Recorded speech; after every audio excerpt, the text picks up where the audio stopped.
and more importantly, potential. One of the first ways to come to know yourself is to understand that you don't. You can learn to kind of watch yourself like you're watching a stranger, but you have to adopt a position. It's a position of radical humility, I would say. Humility in two senses. So one sense would be the humility of recognizing your ignorance. So you have to understand that you don't know who you are. And that's not easy to understand because you think you know. But then, you remember you can't control yourself very well. You're not very disciplined. You're full of flaws. Maybe you don't know yourself as well as you think. But it's hard to get low enough to understand how deeply it is the case that you are ignorant about who you are. Now, there's an upside to that, too, which also is that you're also ignorant about who you could be. And so the discovery of that, is some reward for the horror of determining who you actually are. And then I would say, well, then you watch yourself. You watch yourself like you're watching a stranger. You watch what you say and you listen. And you think, well, what sort of person would say that? And how am I reacting emotionally when I'm communicating in that manner? Is that making me feel stronger or weaker? Is it filling me with shame? Is it helping my confidence? Am I laying out a lie? Am I deceiving myself and other people? Am I adopting this personality at parties that is designed to impress and to amuse, and it comes across as nothing but like self-centered narcissism? What are my dark fantasies? What are my aggressive fantasies? What is it that I'm willing to do? What am I interested in so that I'll spontaneously pursue it? What do I procrastinate about and why? What am I unwilling to do? What do I think is good? What do I congratulate myself for accomplishing? And what do I berate myself for failing to confront and to implement? Those are all incredibly complicated questions, and you don't know the answers to them. So that's a start. And then in terms of potential, well, you'll discover a little bit more about your potential as you discover who you are, especially the darker parts of yourself, because then you discover your potential for mayhem. There's some real utility in that. The discovery that you're dangerous. It's such a useful discovery. It's actually something that strengthens you, because the first thing that a realization like that can, in fact, produce is the ambition to incorporate that danger into a higher order personality, that dangerousness into a higher order personality. And that can make you implacable. That can make you someone who can say no when you need to say no. That can make you someone who won't avoid necessary conflict. And so that's unbelievably useful. And so that's one of the potentials that you might discover. The other thing you do to discover your potential is you challenge yourself. Rule 4 in my book, 12 Rules for Life, is compare yourself to who you were yesterday and not to who someone else is today. And that's kind of a good way to start this. It's like, take a bit of a look at yourself and think about what's not so good, that you could improve, that you should improve by your own standards, and that you would improve, and set yourself a little goal. Maybe you're not studying at all and you're at university. Or maybe you're at work and you've got this stack of paper there, and you haven't looked at that damn stack for like a month, and you know that you should be, and you're bothering yourself at night because you're avoiding that. So like maybe think, I've avoided that stack of paper completely for 1 month. I'm quite a coward when it comes to whatever snakes might be hidden in that stack of paper.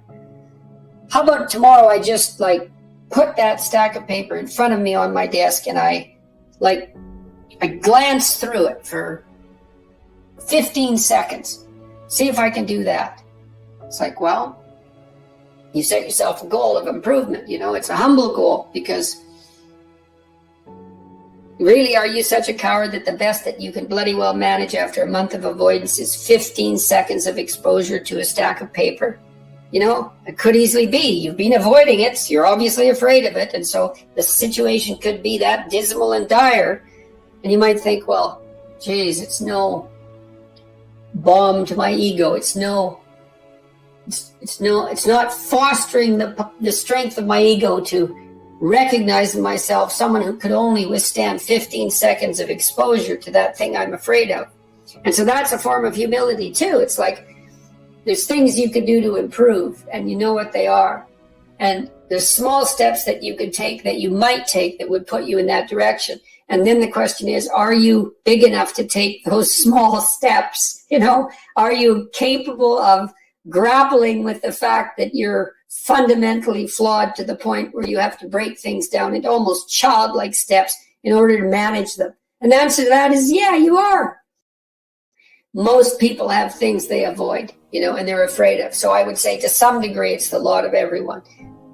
People vary in the degree to which they've conquered that. And you do meet people from time to time who are extraordinarily disciplined. But most of the time, they've got disciplined in exactly this manner. It's through slow, incremental improvement.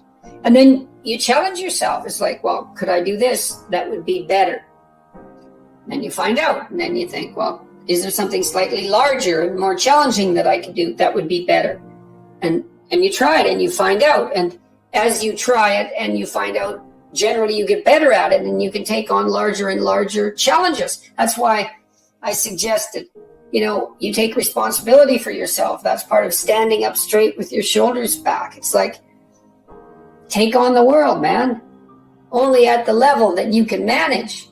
When you're ignorant and biased and deeply flawed and immature, it's where everyone starts. You don't want to bite off more than you can chew, but it doesn't mean that you can't wrestle with part of reality.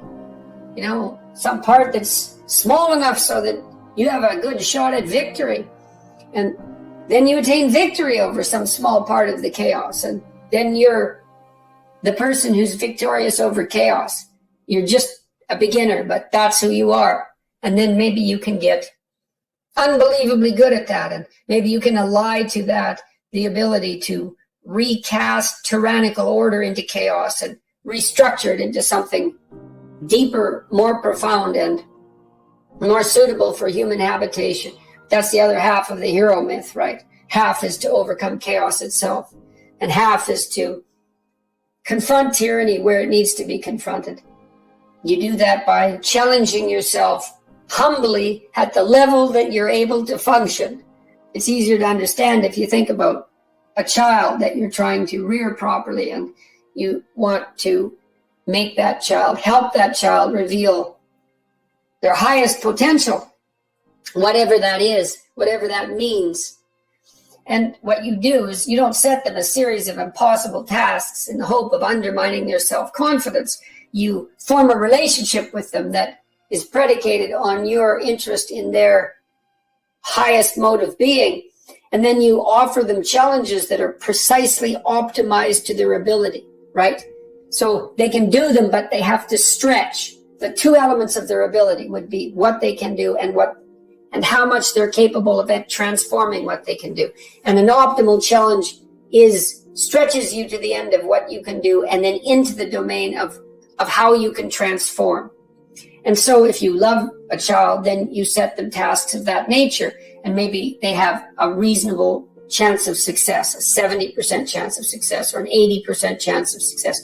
Might depend on how sensitive your child is. You do the same thing for yourself, but you have to be humble and wise enough to understand that you might have to aim pretty damn low, especially in those places where you're not functioning well.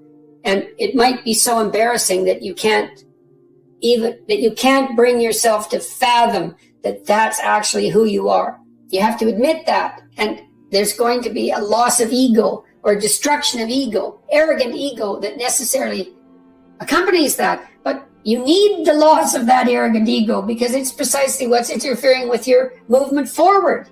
It's part of the adversarial process, mythologically speaking, that stops moral progress. You're too proud of who you think you are to notice what you're like so that you could change properly. You don't want to sacrifice that part of yourself.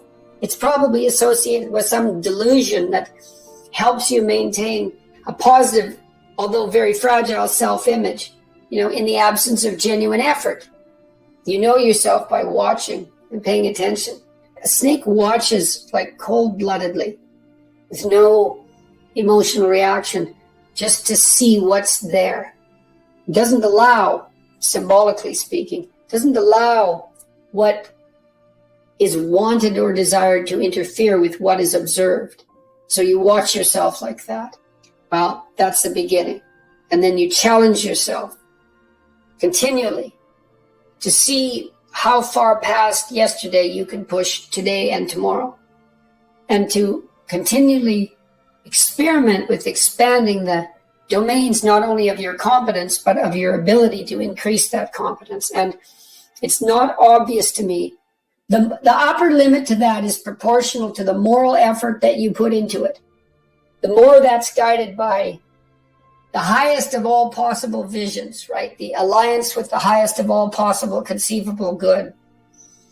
And the more it's motivated by, the more it's accompanied by truth in speech and action, the more you will develop your potential. And I believe that potential to be as unlimited in the upward direction, more unlimited in the upward direction than it is unlimited in the direction that brings people to the political and social hells that so often characterize the world that we inhabit. And so you also, I suppose, have to be willing to undertake that as an adventure, because it's a hell of a thing to bear that kind of responsibility.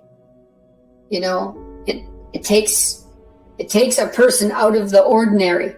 It takes them out of themselves. There's an alienation and an isolation that goes along with that, and a great sorrow, all of that together. But there's deep meaning to be had in it, and there isn't anything better that you can do.